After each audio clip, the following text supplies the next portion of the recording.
थांबा जरा. हा व्हिडिओ स्क्रोल करू नका.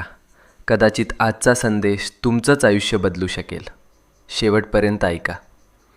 कधीकधी ना आयुष्यात अशी वेळ येते जेव्हा सगळं काही चुकीचं होतंय असं वाटतं.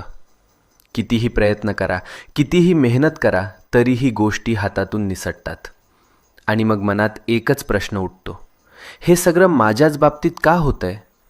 आपण हसतो वरवर, पण मनातून तुटलेलो असतो. रात्रभर झोप लागत नाही, डोळ्यात पाणी येतं आणि वाटतं कोणीच नाही माझ्यासोबत. पण मित्रा, नीट ऐक.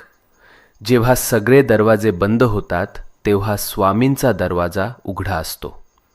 ही वेळ तुझी शिक्षा नाही, ही वेळ तुझी परीक्षा आहे. आणि परीक्षा जितकी मोठी तितकंच फळही मोठं मिळतं. तू रडलेला प्रत्येक अश्रू, तू केलेली प्रत्येक प्रार्थना आणि तू सहन केलेली प्रत्येक